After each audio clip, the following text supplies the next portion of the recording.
Nikki B back at the Shack Jack. Today, we're going to be going into a song called Sister Millicent that just came out a week or two ago, something like that. My dear friend Jim Trainor, who I've been working with for several years. This song is mostly he and I. He plays guitars, bass, and percussion. We're joined by Rick Burles on organ and Billy Bosco on piano. Michael Lewis out in Chi-Town there. Mike Lewis is out there mastering this thing. So, now that we got that part out of the way, let's take a look at it. Here's another mix breakdown for you. So, when I get tracks from Jim, I track drums first. Well, he usually has songs sketched out pretty well in advance, and he'll make some changes to both my drum performance and will adjust his performance. So the first thing he sends me generally sounds like this.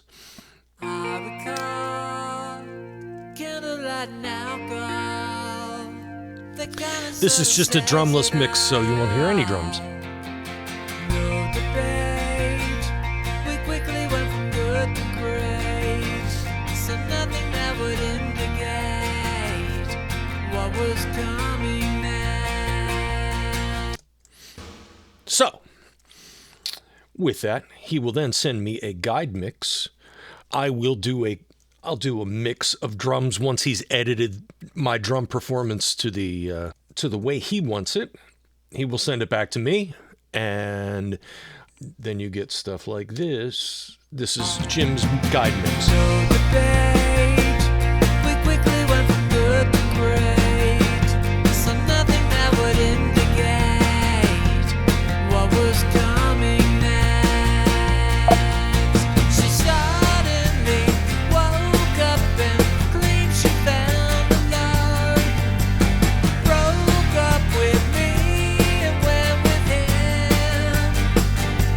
Sister Millicent is not so innocent. Okay, so this song is comprised of the following. The piano and organ. Let's take a quick listen to organ here.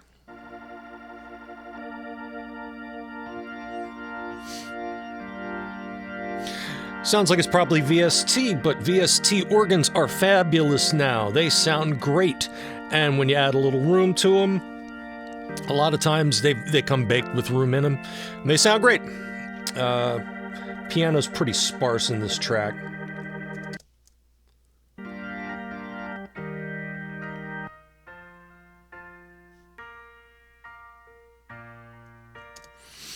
Let's take a look at everything else here. Jim he builds the song generally on a couple of a left and right pan guitar. Let's see what I've done. Very little. Boosting 1.3 dB at 2.1K. And that's it. This guitar, 1.98. It's 2 dBs up on that, and nothing else.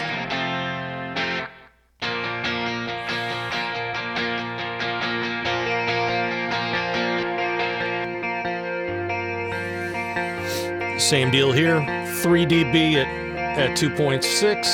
That's on the telly low. Telly high. Ooh, I got fancy. What is this doing? Oh, it's got a boost here at 100 hertz, that's all.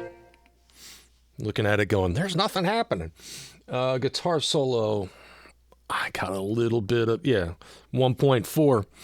Got a boost there. Otherwise, there's nothing else happening that I'm doing to these tracks. Jim likes what he likes, and I respect that. Let's see. So, the only things that I've done here are, he's got verbs like he likes them, so I don't really mess with it. Acoustic guitars. Yeah, little boost at 100. Probably the same. A little more of a boost at 100. Yeah, that's that. Then I've got a EMT plate on it. Got it on plate A. It's pretty short. I filter it up to 180 going in. As you can hear, it's almost there. Bass. Now, I stole a lot of my bass tricks from Eric Valentine. And if you watch those Eric Valentine videos, are gold, baby. Go to audionautinstitute.com. They're worth everything that he charges for them, which is very little that he charges.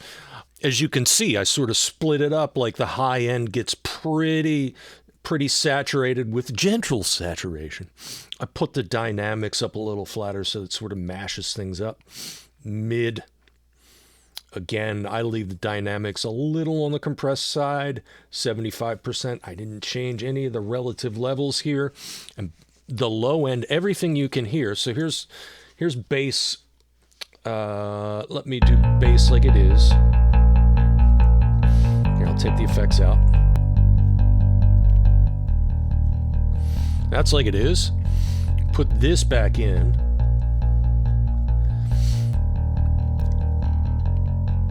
And you can hear, I'm just leaving all of the low end alone. Then if you solo the top, that's the part that I'm interested in putting, a mild amount of saturation on it. Just because it kind of gives you that extra little pick dig. Because, every bass that I hear, I want it to either, and I cannot stress this enough, I want everything to sound right for the song. People would always ask me things like, hey, Nick, what's a good drum sound? And I would say, for what? That's the most important question we should all be asking. In what context? Sometimes shitty is what you're looking for. Sometimes pristine is what you're looking for. There are a million shades between shitty and pristine, and also every other direction going from there. So don't get overly hung up on what it is or how it's being done. You figure it out. You look for the sound you want. When there's a rock and roll bass part, I want it to sound like it's coming out of a big old Ampeg. And in fact, what I did here was, let's see, going right back to that B15. And shout out to my buddy Ronnie, who was like, man, you got to get the B15. It's great. I don't have it up very loud. Crank the treble. Bass is basically at noon. And I'm doing the same thing, but boosting up the high end on this one so you can hear. Let's see. Yeah. It's got some... That's it. So you put those together. And it's nice. It's, it's pretty ripping. Now, I should probably take all this stuff. Over here, you'll see sub. That's my master bus. Why I do that is so when I'm trying to compare to guide mixes and all of that sort of stuff, I don't have a bunch of stuff on my master fader. That way, everything in here is coming to, all of the stuff that I'm mixing is coming to the sub channel. That is my master fader, if you will. I leave it at unity gain and it all gets fed in. And I'm just doing a little bit of like, let's see what I got going on here. Tokyo Dawn Labs.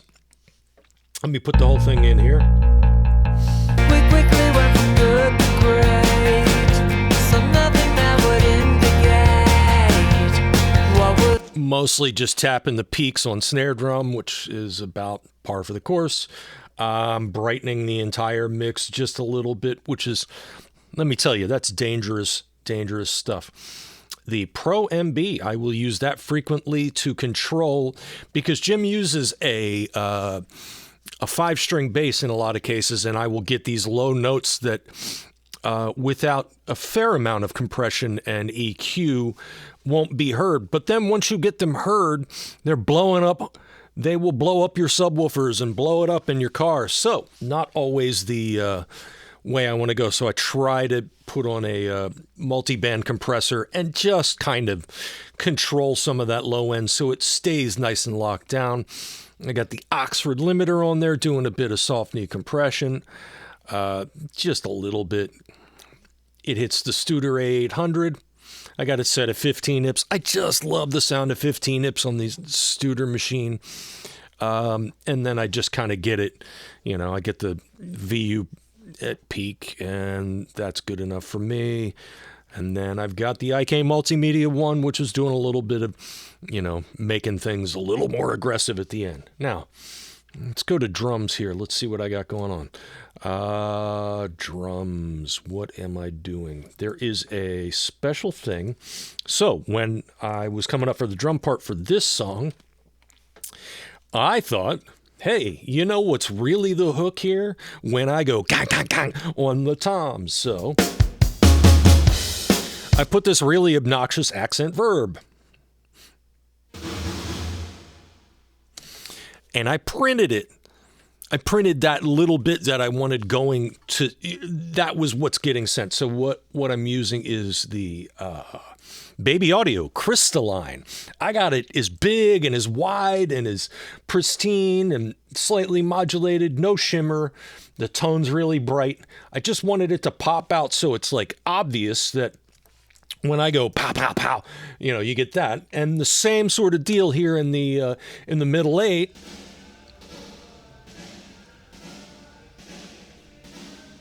Oh, great. I printed his vocal. Don't tell Jim. Anyway, it's in there. But without that, you'll hear let's see. It's pretty dry. Let's see what other verb I'm using here. Farm Stone Room again. It's just, I love this thing. It sounds great on drums. If it's good enough for Phil Collins, it's certainly good enough for me.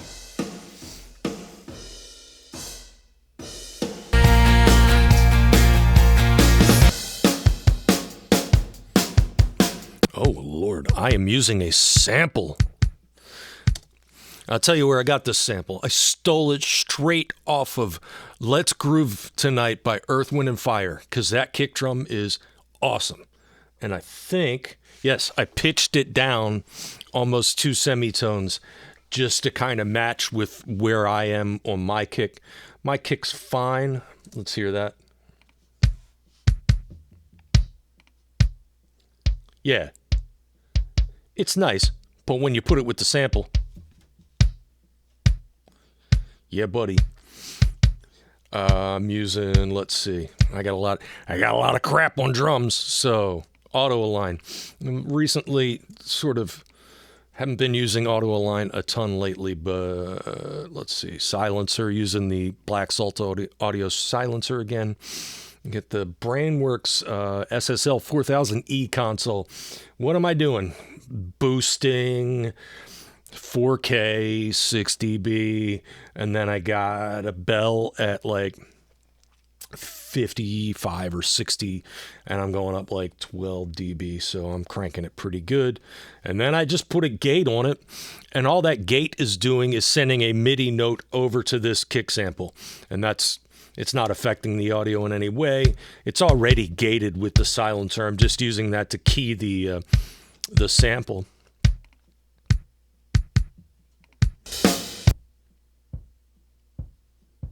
That's my kick out. Sounds terrible on its own. Kick shell. You can hear the studio does not sound great on its own. It's untreated basement. I will treat it more, but with the amount of floods that I've had in this room, it gets tougher and tougher to justify working, stuffing lots of things that can, soak up water down here. It's not the best. So anyway, snare top. Yeah.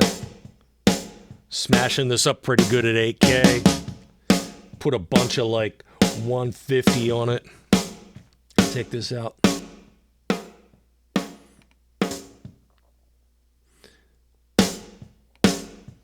Pretty nasty. Standard clip.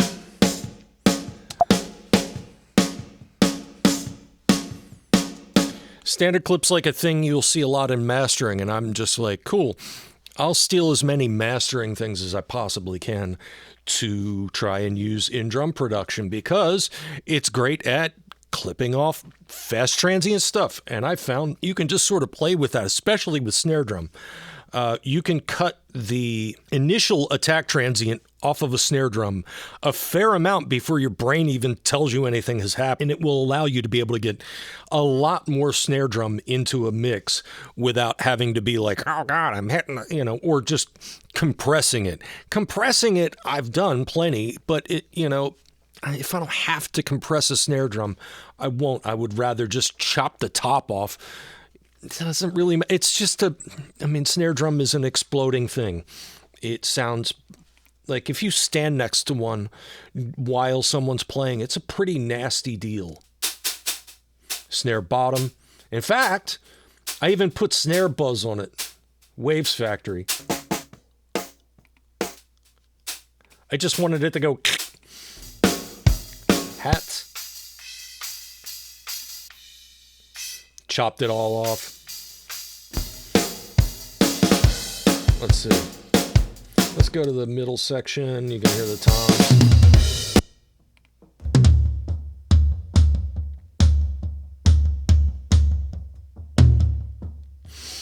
Actually, now I'm going pop, pop, pop, pop, pop on the floor tom.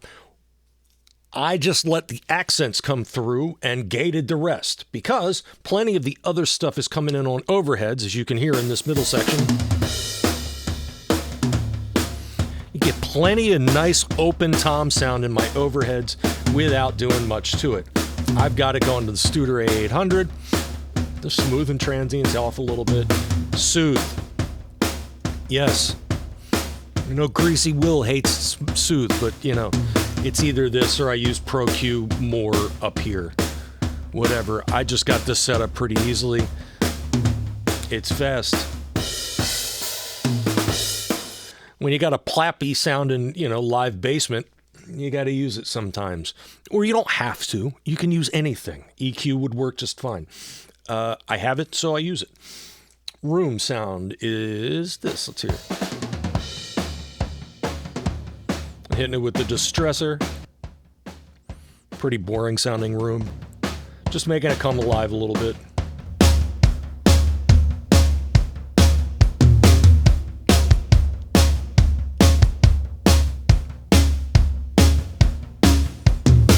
I should appreciate a little jib or two.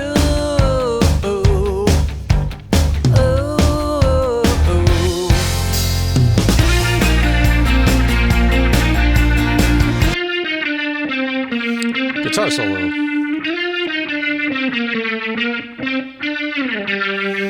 1.4, just helping it pop out a little easier. Let's see, what else do we got going on here? Vocals. There's not many vocals here. I'm using a de-esser, as I almost always do. EQ, Pultec EQ, I'm giving them a little 100 hertz. And a little at 3K, attenuation at 3K, taking out a little bit of 3K. Hitting it with the distressor, probably pretty hard, because sometimes it's what I feel like things need. Hit play. Please play. Everything I hope for, everything I long for used to be a dream come true. Never gonna win a battle with the man above. I got a delay on it. It's Valhalla. I love this thing. It's awesome. Easiest tape delay in the world. You can make it sound crappy. You can make it sound pristine. Do what you want with it. It's amazing. And the UAD Capital Chamber, which is cool as can be. Yeah, I know it's just a picture of a couple of Altex and ribbon mic, but it sounds cool to me. So that's what I use. So all together with all of that stuff on, we went from the original guide track, which sounded just like this. Everything I hope for, everything I long for used to be a dream come true. Never To what I did. win a battle with the man above. It's gotten so confusing, far beyond amusing. Is it him or is it me? Guess I should appreciate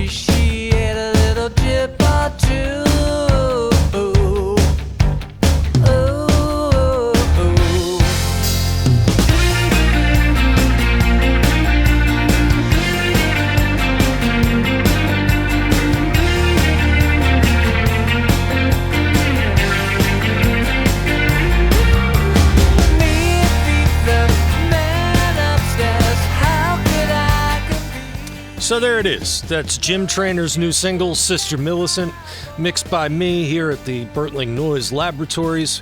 If you'd like to work with me, you're computer literate, and you have your act together enough to be able to get some songs onto a computer in WAV format or whatever format, I work in Reaper. It does not care.